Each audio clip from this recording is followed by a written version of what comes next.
Shot Marais Verabota avec la PMS Hachem. J'espère que vous allez bien. Hachem vous protège. Ce soir, nous allons parler d'un sujet très tellement important de l'actualité, de la dernière prophétie avant la délivrance. Alors, c'est quoi la dernière prophétie? Vous savez que on a eu des prophètes. Le premier, c'était Moshe Rabbeinu. Et les derniers, c'était Ishaïa, Yeremia, Malachi. Les derniers. Et les derniers prophètes, aussi parmi les derniers prophètes, c'était aussi Daniel, le prophète Daniel. Eh bien, mes amis, ces prophètes-là, lorsque le premier temple a été détruit, après le temple qui a été détruit, Hachem ne parlait plus avec les prophètes. Il a parlé encore avec Hiskiel, le prophète Hiskiel.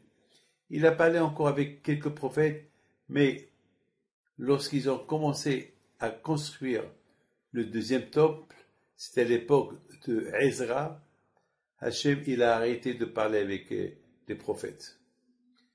Il y a des tzadikim qui ont Roi HaKodesh. Roi HaKodesh, ça veut dire, ils ne sont pas prophètes, ils ne peuvent pas parler avec Dieu, mais ils ont l'Esprit Saint. Ils voient des choses. Comme Rabbi Haim Pinto, Rabbi Shimon Bar Yochai, Rabbi Amar Ben Diwan, Rabbi Haim Taib Lomet, Rabbi Mevan Hannes. Il y avait des tzadikim, Shem Tov, il y a des tzadikim qui avaient la Roi HaKodesh. Ils voyaient tout vrai. Mais Hachem, il ne parle plus depuis la destruction du premier temple, 70 ans après la destruction du premier temple, Hachem ne parle plus avec personne. C'est tout. Alors, c'était quoi la dernière prophétie des prophètes avant que le Mashiach va venir? La Gemara dans Sanhedrin, elle explique des choses extraordinaires. Elle explique, il dit qu'avant que Mashiach va venir, nous allons vivre des choses terribles. On va voir les enfants qui vont pas respecter les vieux, la belle-fille qui va pas respecter la belle-mère. On va voir la vie, elle va coûter cher. Il y aura plus de valeur à l'argent. On va chercher l'argent, on va pas le trouver. D'ailleurs, aujourd'hui, presque les gens, ils n'ont pas d'argent. C'est tout par chèque, ou bien par des virements. Et il y a beaucoup de pauvreté. Et la vie, elle a beaucoup augmenté.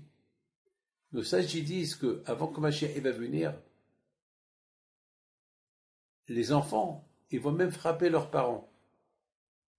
Et je me rappelle, moi je peux vous le dire, cette semaine, pas plus que cette semaine.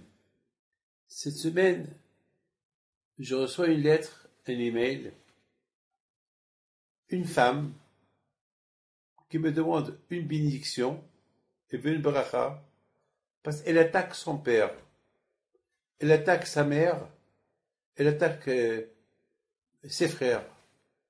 J'ai rien compris. Une fille, j'ai cru que peut-être je me trompe. Alors, je lui ai envoyé un email, je lui ai dit, s'il vous plaît, appelez-moi. Elle m'appelle, j'ai pas compris. Tu veux une bracha? Comment je te fais une bracha? Pour que tu réussisses? Tu attaques ton père à la justice? Moi, je te fais une bracha comme ça? Elle me dit, ah ben, mon père, il m'a tout volé. Je lui dis, t'as volé quoi? Ah ben, l'héritage. L'héritage, il est riche, mon père. Ben, il a tout donné. Il a fait il a choisi certains de mes frères, de mes sœurs. Et puis, moi, il m'a rien donné. Et en plus, il m'a donné quelque chose, mais c'est pas c'est pas assez. Donc, je veux une bracha pour que je réussisse dans cette démarche. Je dis, madame, mais t'as pas le droit. Tu attaques ton père en justice, tu attaques ta mère en justice. Je comprends pas. Mais ton père, c'est son argent. Il peut te déshériter s'il veut. Eh ben non. Si il me donne pas ma part, eh ben je vais lui faire du mal. J'ai rien compris. Eh ben c'est ce que nos sages disent. Une chose pareille à l'époque. Je ne pouvais pas imaginer qu'une chose pareille pouvait se passer. À notre époque, on voit des choses comme ça. C'est ça la dernière prophétie, c'est qu'elle est encore incroyable, que avant que Mashiach va venir, il y aura beaucoup, beaucoup, beaucoup, beaucoup, beaucoup d'intelligence. On va arriver à ce que il n'y aura plus rien à inventer. Il n'y aura plus rien. Vous savez, la semaine dernière, j'ai écouté dans les informations que je ne veux pas rentrer dans les détails, qu'il y a des scientifiques qui sont en train de travailler pour mettre une puce dans le cerveau humain et elle va être reliée par informatique sur un iPad, et toute la mémoire que tu as dans la tête, tout ce que tu as dans la tête, ça va passer au iPad. J'ai rien compris. Ça veut dire que je ne veux même pas être autonome de mon esprit, de mes pensées. Ça veut dire que je peux mettre en mémoire mes pensées. Si jamais j'oublie mes pensées, ben il va y avoir un ordinateur qui va me rappeler ce que j'ai pensé. Voilà où on arrive. Mes amis, ça c'est parmi les dernières prophéties qu'on est en train de vivre aujourd'hui. Mais le prophétie d'une chose, il y aura beaucoup de guerres. La guerre de Gog et Magog, il y aura plein de guerres. Et les prophéties disent que beaucoup de guerres, ça va être lié entre les Perses et le monde. Ben, c'est l'Iran d'aujourd'hui. Mes amis, on est en train de vivre des prophéties qui sont en train de se réaliser. On voit des belles filles qui frappent leur belle-mère, on voit des belles-mères qui frappent leur belle-fille ou leur beau-fils. J'ai vécu ça, j'entends des problèmes tout le temps, donc je vois des choses comme ça. Et on est en train de voir des choses qu'on ne peut pas imaginer. On voit aujourd'hui, d'ailleurs, une fois j'ai vu une information, dans un métro, où il y a des jeunes assis, dans un métro, quelque part, il y avait des vieilles qui sont debout. Et aucun jeune n'a cédé sa place aux vieilles. Il y avait une vieille elle est tombée. Parce qu'elle pouvait pas, elle a même supplié à un jeune, cède-moi ta place. Il lui a dit, il a mal parlé, et la pauvre, elle est tombée. C'est des choses qu'on ne pouvait pas imaginer. On ne peut pas imaginer des choses comme ça à l'époque. Mais avant que Mashiach va venir, voilà ce qu'on est en train de voir. Mais Hachamim, le prophète, il dit une chose extraordinaire. Avant que Mashiach va venir, on va voir beaucoup, beaucoup, beaucoup d'applications. On va voir l'intelligence. On va voir les robots qui vont remplacer l'homme. Jusqu'à que l'homme, il va devenir rien du tout. L'homme, il va perdre sa place. Ça va être les robots qui vont prendre les rênes du monde. C'est ce qu'on est en train de voir aujourd'hui. Aujourd'hui, on voit tout sur automatique, tout sur les ordinateurs. On est en train de voir des choses incroyables, des choses. On dirait que l'homme lui-même, il ne sert plus à rien. J'étais à un aéroport, Charles de Gaulle à Paris, à l'aéroport à le côté business. J'étais assis, et il y avait une table, qui roule toute seule. Elle s'arrête à côté de chaque table, et celui qui a quelque chose à mettre, il met sur la table, pour vous débarrasser de tout ce qu'il y a. Et la table, c'est un robot, il tourne tout seul, il s'arrête tout seul, et voilà. Et ça, c'est ce qu'on est en train de vivre. Mais le prophète il dit, lorsqu'on va voir tellement de sagesse qu'elle va remplacer ce qu'on appelle l'intelligence artificielle. L'intelligence artificielle, elle va finir par remplacer l'homme, la personne. Mais la Torah il dit que lorsqu'on verra ces moments-là, alors là, c'est un appel de la fin, et c'est là que la Géoula va commencer. Je voudrais vous dire quelque chose. L'intelligence artificielle aujourd'hui, c'est le moderne.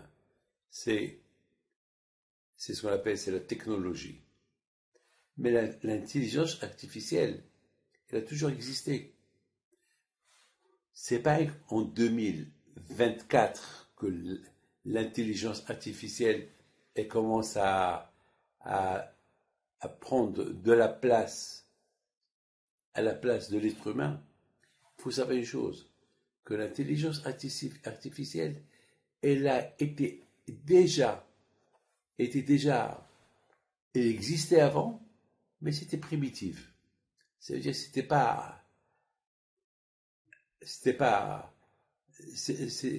c'était fabriqué. L'intelligence artificielle aujourd'hui, c'est l'homme qui l'a fabriquée. Mais l'artificiel de l'époque, c'est pas l'homme qui l'a inventé. Et je vais m'expliquer. Dans la parasha de cette semaine, on parle de le veau d'or. Les Juifs, ils ont reçu la Torah. Après qu'ils sont sortis de l'Égypte, ils étaient pendant 400 ans en Égypte. Ils quittent l'Égypte. Hachem, il a fait des miracles avec eux. Moshe Rabbeinu, il leur coupe la mer. Ils ont traversé la mer. Les Égyptiens qui sont venus derrière, ils se sont noyés dans la mer. Et ils sont arrivés à la montagne de Sinaï. Et là, Hachem leur a donné la Torah. Et Hachem s'est dévoilé à eux. Il leur a dit, Anochi Hachem Elokai, c'est moi votre Dieu. C'est moi qui vous ai libéré de l'Égypte. C'est écrit dans Shir Hashirim, Nafshi Yatsa Bidabero. Lorsque Hachem, il a dit, le mot Anochi, c'est moi Hachem, tous les Juifs, ils sont morts. Ils n'étaient pas des prophètes. Un qui n'est pas prophète, s'il entend la voix d'Hachem, il meurt. Et les vrais prophètes, ils ne meurent pas. Parce qu'ils se sont préparés pour être prophètes. Mais les Juifs, les quelques millions de Juifs qui ont quitté l'Égypte, ils se sont préparés, ils ne se sont pas préparés pour être des prophètes. Soudainement, comme ça, ils entendent. C'est comme quelqu'un qui gagne au loto. Quelqu'un qui est pauvre et qui gagne au loto. Tellement qu'il est content qu'il a gagné au loto, il peut mourir. Il peut avoir une crise cardiaque et mourir. Les Juifs, lorsqu'ils ont écouté la voix d'Hachem, ils sont morts. Mais Akash il les a ressuscités. Ils ont ressuscité. Donc, ils ont vu quelque part la mort, ils ont vu la vie. Donc, ils ont découvert. Vous savez, mes amis, j'ai vu dans les écrits de Rabbi Nachman de Breslev que pour devenir pure comme une femme, pour qu'une femme qui est nida, une femme qui est impure, elle rentre dans le mikvé, elle sort du mikvé, elle est pure. Un homme qui va au mikvé, il est impur, il rentre dans le mikvé, il sort du mikvé, il est pur. Alors, il pose une question. Comment l'eau, il purifie la personne? Cette femme, elle était pas pure, elle était nida. Cet homme était pas pur, était nida, et rentre dans l'eau, tout à fait dans l'eau, il sort, il est pur. Pourquoi? Qu'est-ce que cette eau-là? C'est de l'eau magique, c'est quoi? Et Rav Nachman explique, il dit, lorsqu'une femme, elle rentre dans le mikvé, ou un homme, il rentre dans le mikvé, il arrête son souffle. On ne respire pas dans l'eau. On n'est pas des poissons. On n'est pas des poissons pour respirer dans l'eau. Alors, pendant ce laps de temps que tu ne respires pas, que la respiration, elle est arrêtée, c'est considéré comme la personne, elle est morte. Et lorsqu'il sort, il respire, alors il est considéré comme s'il a revu. Ça veut dire que c'est la mort qui purifie la personne. Donc c'est la raison pourquoi lorsqu'on rentre dans le mikvé et on sort du mikvé, on devient pur. C'est pour ça que la femme qui rentre dans le mikvé, il faut que la femme qui la surveille, elle surveille que toute sa tête, elle est dans l'eau. Il n'y a rien qui dépasse, qui sort de l'eau, pour qu'elle soit considérée comme si elle est morte, elle l'a ressuscitée. Ça veut dire que la mort, elle purifie la personne. Et c'est la raison pourquoi l'eau du mikvé, il purifie la personne qui rentre dedans. Mes amis, Akadosh Baruch Hu, lorsqu'il a donné la Torah en Israël, il fallait qu'il soit à 100% pur. Le seul moyen pour qu'il soit à 100% pur, Hachem, il leur a fait entendre, c'est moi Hachem, Anochi Hachem, Elokera, c'est moi Hachem. Ils ont entendu ce mot Hachem, ils sont morts. Le fait qu'ils sont morts, ils se sont purifiés tout de suite. Et là, Hachem après les a ressuscités. Mes amis, écoutez bien. Hachem dit à Moshe Rabbeinu, Moshe, tu montes au ciel. Tu restes avec moi 40 jours, et après 40 jours, tu descends avec la Torah. Malheureusement, les Juifs, ils ont fait la plus grande erreur de leur vie. Laquelle? Après 40 jours, moins 6 heures, ils ont décidé de faire Egel Hazav. Aïe, aïe, aïe. Le veau d'or. Et ils ont fabriqué un veau d'or avec la sorcellerie d'une manière que le veau d'or, il parlait. Il parlait, ils dansaient, il parlait.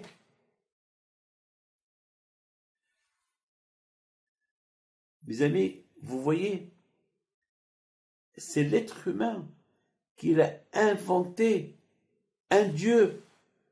Ils l'ont appelé Dieu. Et Hachem était beaucoup en colère contre eux. Ils étaient tellement intelligents qu'ils ont inventé un veau d'or, que ce veau d'or-là, il parlait. Il leur disait, Anochi Hachem, c'est moi Hachem. Et c'est eux qui l'ont inventé. Il y avait là-bas des Égyptiens, qui étaient des sorciers, qui ont inventé ce Dieu. Donc, mes amis, Hachem, il voulait les punir. Il voulait les punir. Moshe Rabbeinu alav shalom, il a commencé à pleurer. Moshe Rabbeinu a dit à Hachem, Hachem, ils ne savent pas. Ils étaient pendant 400 ans esclaves. Ils ne t'ont pas connu. Mais j'aurais donné la Torah.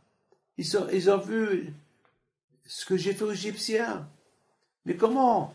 Mais ils ont vu que je leur ai coupé la mer. Ils ont traversé la mer.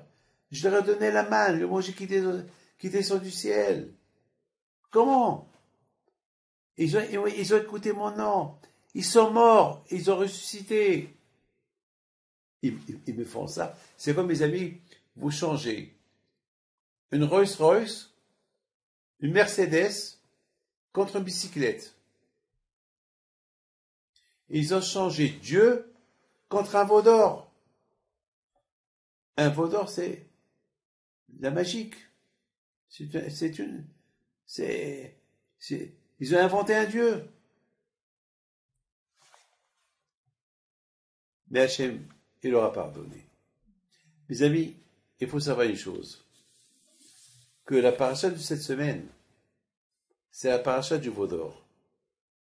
Mais avant que la Torah commence à parler du veau d'or, la Torah,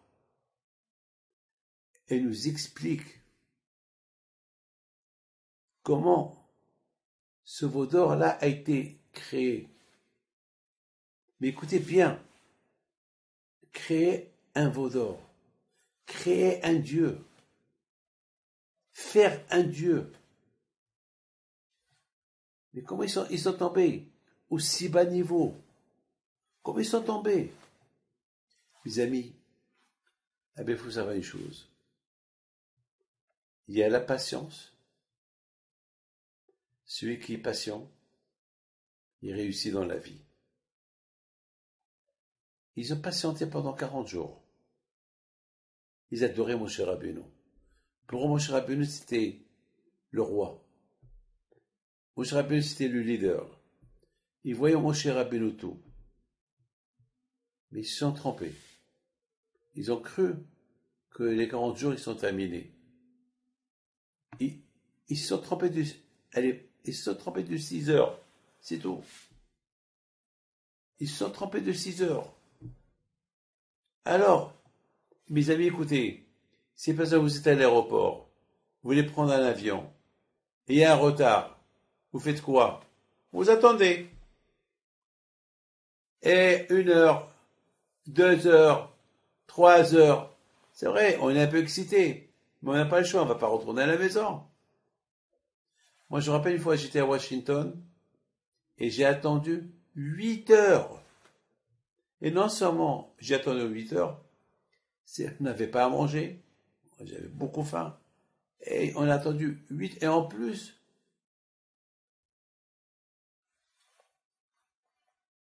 on demandait au guichet d'information, alors, à quelle heure c'est le départ pour Paris? Ils disent, on ne sait pas. Il n'y avait pas d'avion, rien.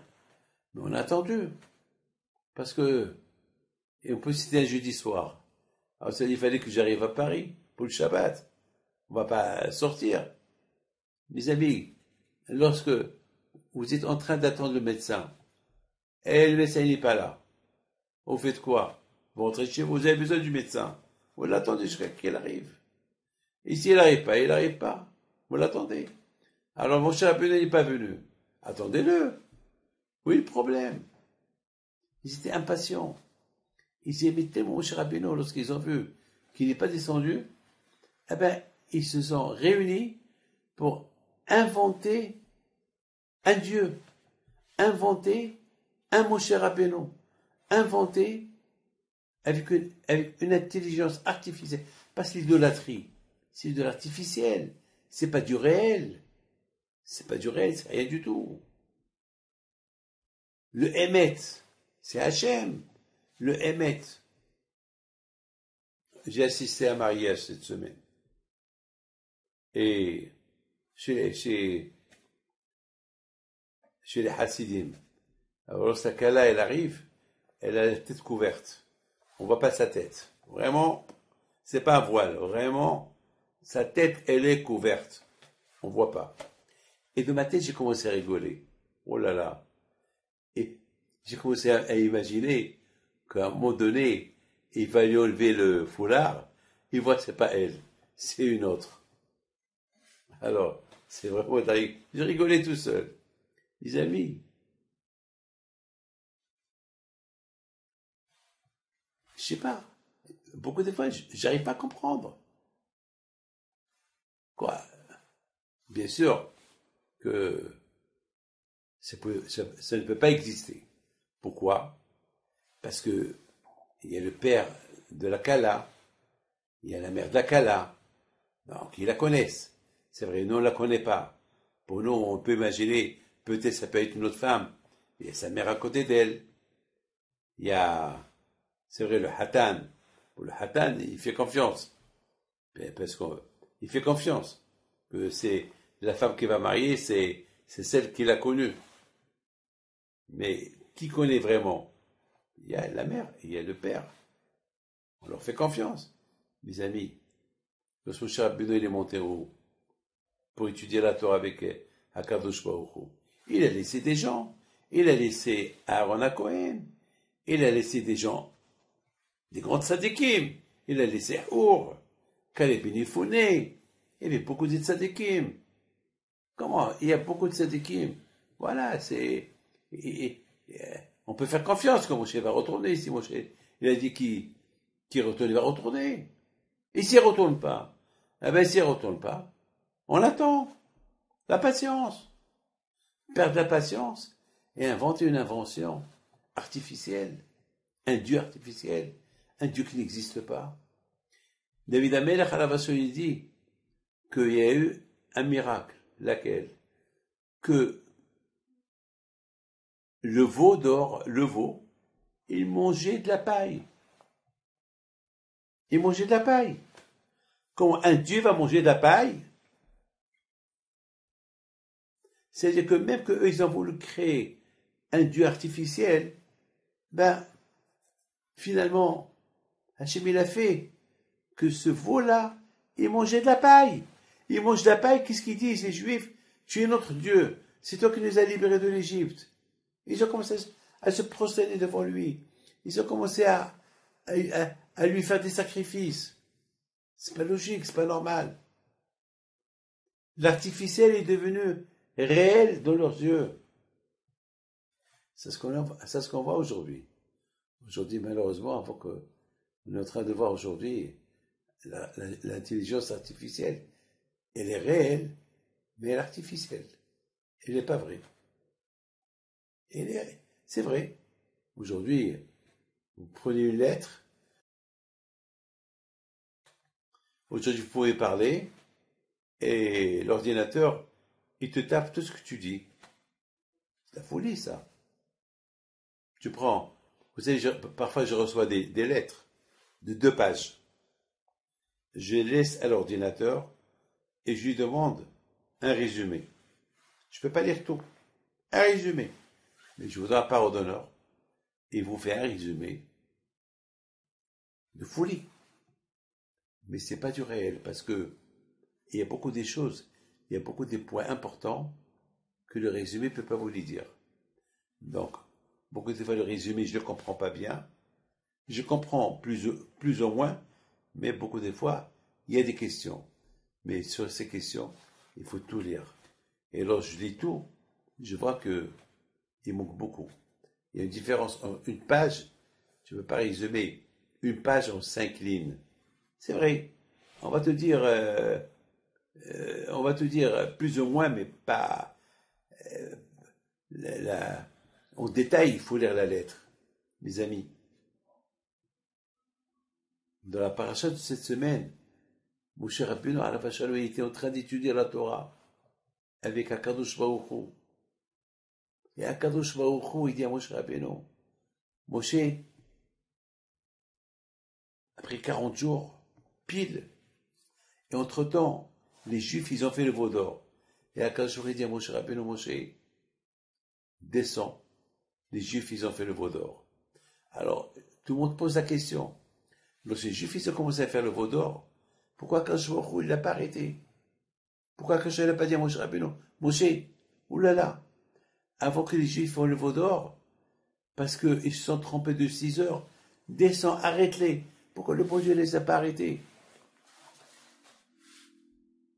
Vous savez, mes amis, ce qui s'est passé à Simchat Torah, il s'est passé quelque chose, on ne comprend pas. Le 7 octobre, à 6h30 du matin, lorsque il y a eu une Shoah,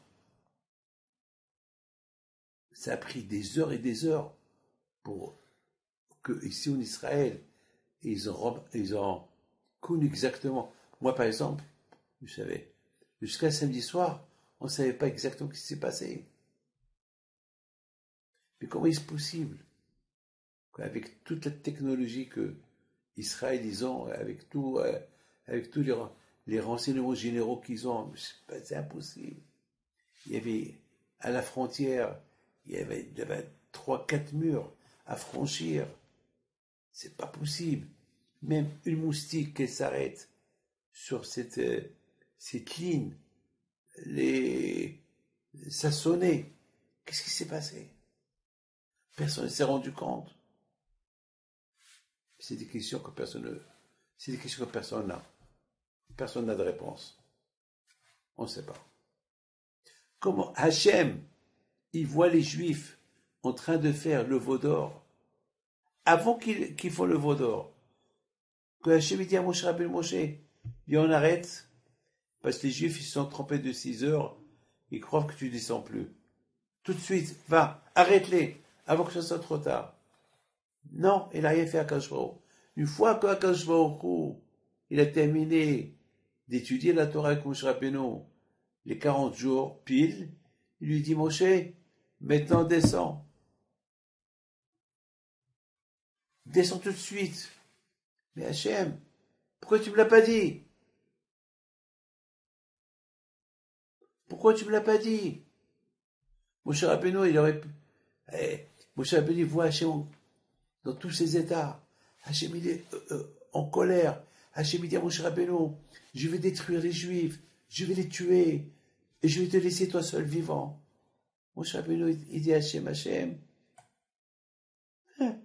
tu me laisses vivant, tu tues tout le monde, tu me laisses vivant. Mais ça marche pas comme ça. Hachem, tu as libéré tout ce peuple juif pour les tuer parce qu'ils ont fait le veau d'or. Mais pourquoi tu me l'as pas dit avant qu'ils le fassent? Mes amis, vous voyez un enfant qui joue avec des allumettes. Qu'est-ce que vous faites? Vous l'arrêtez. Sinon, il va vous brûler la maison. Attends, vous lui laissez jouer avec les allumettes, il allume la maison, il brûle la maison, et après tu commences à lui crier. Pourquoi tu as brûlé la maison?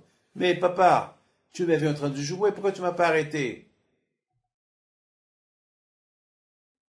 Mes amis, Akadosh Baruch Hu, il voulait simplement nous apprendre une leçon. Et c'est quoi la leçon qu'Akadosh Baruch Hu a voulu nous apprendre?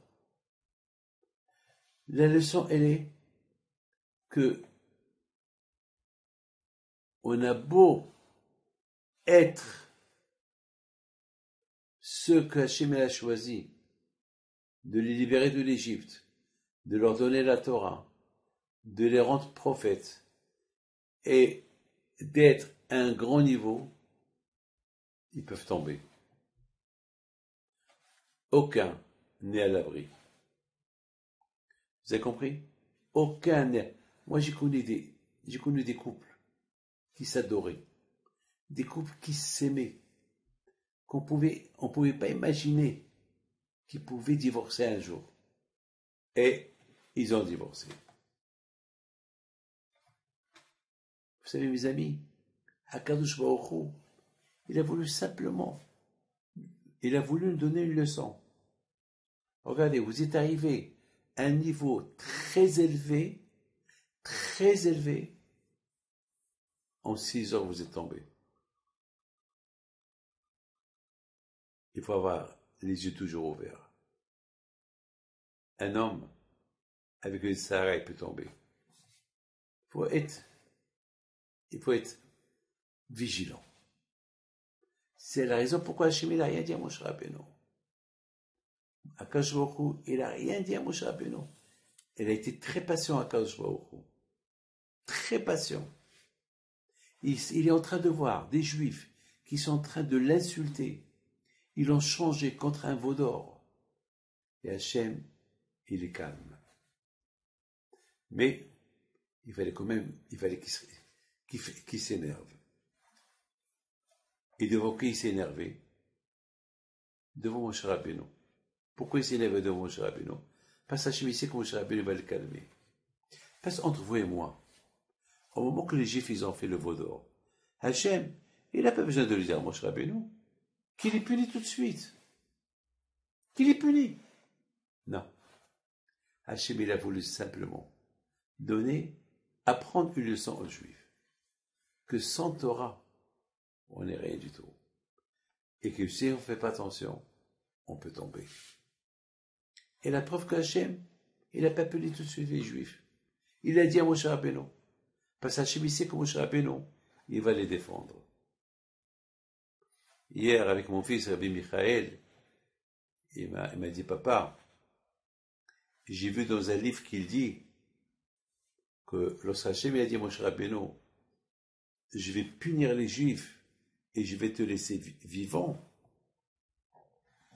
Moshe Rabbeinu dit à Akadosh Baruch Hu, Hachem, à quoi sert de me laisser vivant et de tuer les Juifs? Tue-moi, moi. Mais moi, sans les Juifs, je suis rien du tout. Regardez la grandeur de Moshe Rabbeinu. Mais, mes amis, de la grandeur de Moshe Rabbeinu, on voit la grandeur d'Hachem. La grandeur d'Hachem est que lui, lorsqu'il nous voit fauter, il ne punit pas tout de suite. Alors que la Torah dit, tu fais cette faute, voilà ta punition. Mais Hachem ne punit pas tout de suite. Hachem, il attend. Peut-être on va faire teshuva. Hachem, il attend. Hachem, il est miséricorde. Il attend. Peut-être un jour on va faire teshuva. Hachem, il voit les Juifs qui font le veau d'or. Hachem, il ne les punit pas. Il dit à Moshe Rabbeinu, Moshe, regarde. Et en plus, lorsque les Vénitiens, ils ont commencé à faire la gueule, Hachem, il n'a pas dit à Moshe Rabbeinu, il les a laissés. Il veut leur donner une leçon pour qu'ils fassent attention plus tard. Mais on voit la grandeur d'Hachem, la patience qu'il avait Hachem, de voir les Juifs faire le veau d'or, l'idolâtrie, et tuer à Our, et Hachem, il est calme. Il ne fait rien du tout. Et à la fin, Moshe Rabbeinu, il obtient le pardon des Béné Israël. Mes amis, je voudrais vous dire quelque chose. Vous savez que, si Dieu veut, dans quelque temps, c'est Purim. Vous savez pourquoi on fait Purim? C'est parce qu'Haman, il a voulu tuer tous les Juifs. Mais pourquoi il a voulu tuer tous les Juifs? Parce que le roi Hachvérosh, il a dit que tout le monde doit se prosterner devant Haman. Alors, chaque fois que Haman y passe, tout le monde se prosterne devant lui. Et lorsqu'il passe devant Mordechai, Mordechai ne se prosterne pas devant lui. Quelle est la raison? Parce qu'Haman, il avait l'idolâtrie, ici. Il avait une idolâtrie. Et Mordechai, il n'a pas voulu se prosterner devant. Et Mordechai n'avait pas de problème de se prosterner devant Haman. Mais il ne veut pas se prosterner devant l'idolâtrie. Parce que Mordechai, pour lui, Hachem c'est Hachem. Je ne veux pas me prosterner devant l'idolâtrie, il n'y a que Hachem. Je me prosterne uniquement devant Hachem. Alors moi, je me suis dit, si moi j'aurais été à cette époque-là, j'aurais dit à Mordechai, fais semblant que tu te prosternes devant lui, pour ne pas qu'il s'énerve sur nous. J'aurais pu lui dire. Moi, j'imagine qu'est-ce que Mordechai il va me répondre.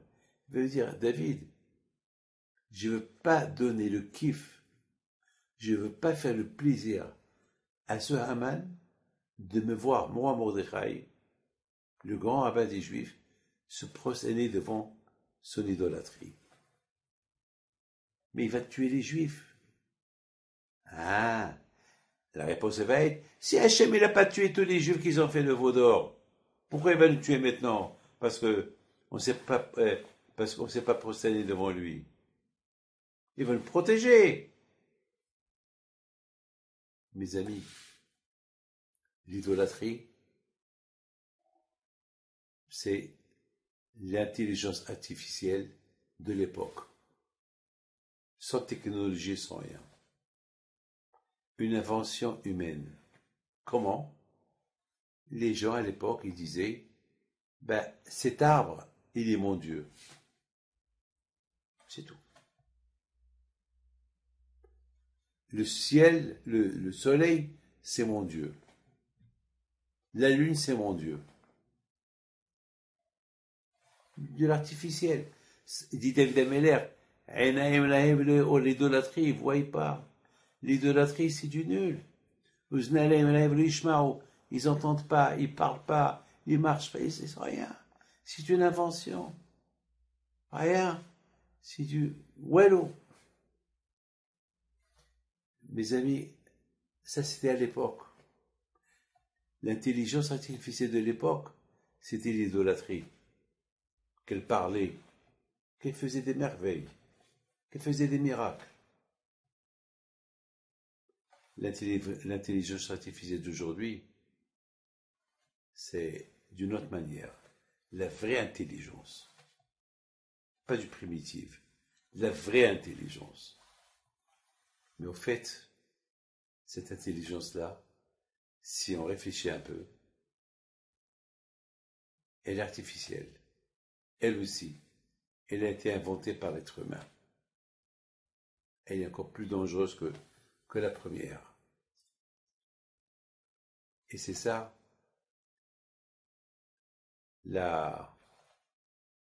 l'arme de Mashiach. Lorsque le monde, il va progresser dans l'intelligence artificielle, alors là, comme j'ai entendu, il y a des gens qui disent que on va réussir à prendre les données d'un mort. Un mort, un qui vient de mourir, il faut mettre un truc sur son cerveau pour lui prendre tous ses mémoires, tout ce qu'il avait dans... C'est de la folie tout ça. Vous ne pouvez pas imaginer tout ça. Jamais.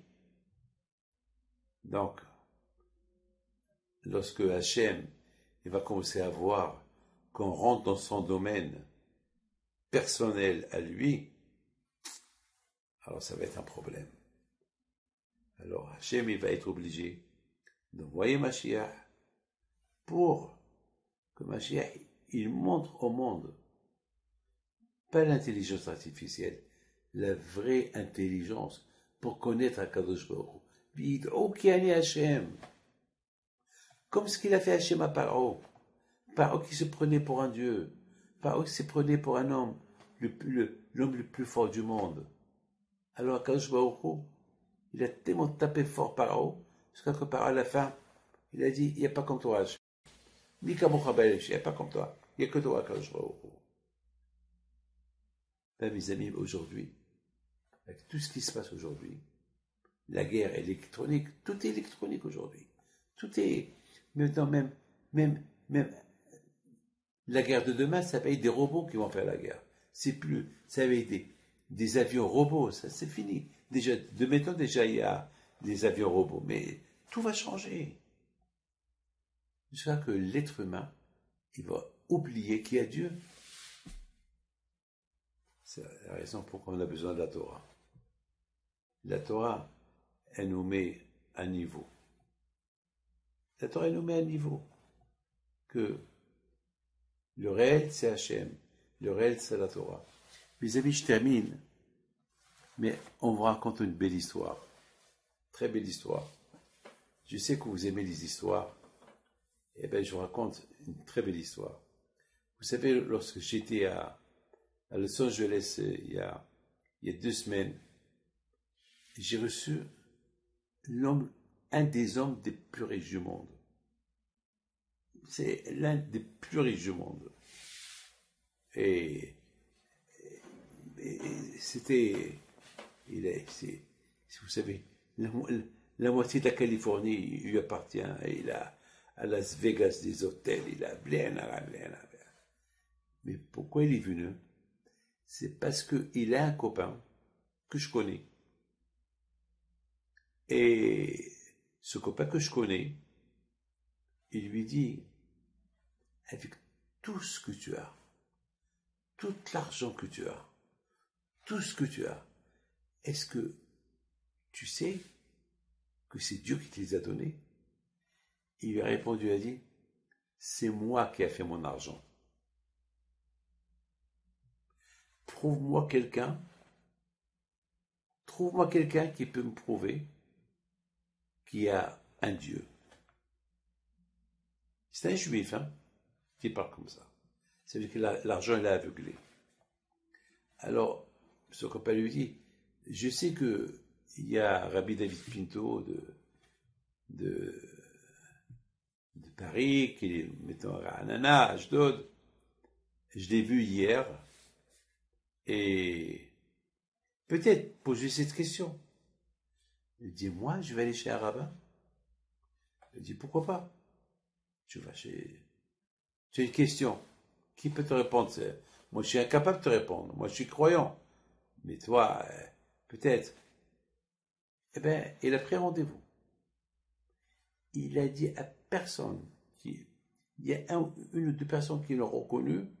Mais bon, il rentre chez moi. Il me pose la question. Il me la pose. C'est un monsieur que, au départ, je voulais même pas lui parler parce que j'avais un temps limité, j'avais beaucoup de monde et je pouvais pas rester longtemps avec les gens. Je suis parti pour 3 jours et demi, 2 jours et demi, 3 jours. Donc j'avais pas le temps. Mais on m'a averti de l'importance de cet homme-là. Donc je devais prendre mon temps. Je lui pose sa question. Lorsqu'il m'a posé sa question, je lui dis, si tu étais pauvre, tu m'aurais posé cette question. Maintenant, parce que tu es riche, tu vois tout ton monde devant toi. Tu te vois propriétaire. Tu te crois un Dieu, comme Pharaon. Mais c'est artificiel tout ça. Alors là, je lui dis une phrase. Je lui dis, je ne sais pas pourquoi tu es venu, mais tu sais qu'après-demain, ton avion va s'écraser, et toi dedans, ça l'a choqué. Mais dis quoi? Ça l'a choqué. Il a eu peur. Mais comment vous savez? Je dis, ben vous allez voir. Il dit, alors je ne voyage pas. Je ne prends pas l'avion. Je lui dis, mais un jour tu vas prendre l'avion. Hachem, il va reporter là. Il me regarde. Il me dit, vous me faites peur là. Je dis, non, c'est la vérité. Il me regarde. Il me dit, qu'est-ce qu'il faut faire? Qu'est-ce qu'il faut faire? Il faut prier. Mais je ne crois pas. C'est un problème. Je lui dis, dire quoi? Tu vas dire Shema Israël. Il a commencé à verser des larmes. Le côté juif, il s'est réveillé en lui. Il me dit, qu'est-ce que je peux faire pour vous? Je dis rien. J'ai pas voulu casser ces moments qui s'est réveillé. J'avais peur si je demande l'argent. Il va dire, ces rabbins, ils font peur aux gens pour l'argent. Je me suis tué. Je dis, j'ai pas besoin. On se verra un jour. Mes amis, vous savez, à Tel Aviv,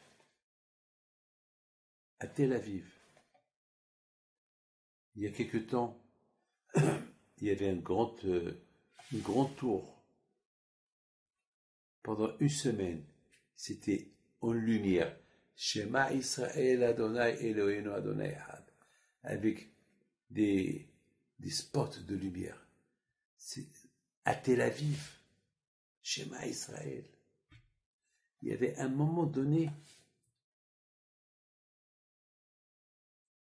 les propriétaires de cette tour, que eux ils sont pas croyants, ils se sont réveillés avec les miracles qu'ils ont vus à Simchat Torah. Ils se sont réveillés. Shema Israël, ça veut dire, je reconnais qu'il y a Hachem, qu'il y a Dieu, il est unique. Mes amis, on est dans un monde artificiel. On est dans un monde artificiel. Mais rapporter un peu le rendre réel, avec les mitzvot, avec les émounas. tu le rends réel. L'idolâtrie, mes amis, l'idolâtrie, ce n'est pas que l'idolâtrie de dire le soleil c'est un dieu. Non, l'idolâtrie ça peut être aussi de l'argent. On vénère de l'argent. Mais l'argent, il est important, mais c'est pas du réel. Tu le prends pas avec toi. Après 120 ans, qui s'en prend? Rien du tout. Alors donc tu n'as rien du tout. Donc pourquoi tu cours? Tu cours toute une vie, tu te bagarres toute une vie, tu fais tout pour atteindre un but, et à la fin, quel but? J'ai un ami qui est décédé aujourd'hui, que Dieu repose son âme en paix, Moumi, Toledano, Alav Shalom, était avec moi à la Yeshiva. On dormait dans la même chambre. Ça me fait de la peine, le pauvre. Je pense à lui tout le temps. Toujours, je pense à la Yeshiva où j'ai étudié la Torah. Et automatiquement, je pense toujours à les gens qui ont étudié avec moi. Et j'ai pensé à lui cette semaine. C'est choquant d'entendre qu'il est décédé. Très choquant. Ce monde, il est plein de bonheur, plein de malheur. Mais on peut rendre le malheur bonheur. Vivre dans la Torah, vivre dans les mitzvot, vivre dans le réel. Sinon, ça s'appelle Olam HaSheker. On l'appelle le monde du mensonge. Le monde qui n'est pas réel. L'intelligence artificielle. Tout est artificiel. Le Emet, ce que tu prends avec toi. Après 120 ans, tu prends avec toi les mitzvot que tu as fait. Ça, c'est du réel. Les bonnes actions que tu as fait, c'est du réel. C'est du réel. C'est de l'intelligence réelle. La chokma. Rishit chokma et Hashem. On dit que la vraie chokma, la vraie intelligence, si tu as la crainte de Dieu. Tout d'abord, la crainte de Dieu. Si tu n'as pas la crainte de Dieu, ta chokma, elle est artificielle. Elle est nulle. Mes amis, que le bon Dieu vous protège, ou dans la santé, ou dans la joie, la prospérité, si Dieu veut. Que Hachem y fasse, qu'on soit toujours dans le bon chemin, dans le réel, si Dieu veut, qu'on ne tombe pas dans le piège de l'artificiel. Et bien, c'est Hachem qu'on verra tous, Mashiach Tzidkenu, Bimera Biyamina. Amen. Et on est en train de vivre la Géoula. Mes amis, mettez ça dans la tête. On est en train de vivre la Géoula, la délivrance. Parce que ce qu'on est en train de voir aujourd'hui, c'est la dernière prophétie. Voilà. La dernière prophétie, c'est l'intelligence artificielle. Et si Dieu veut, on verra B'et Hashem le Emet venir.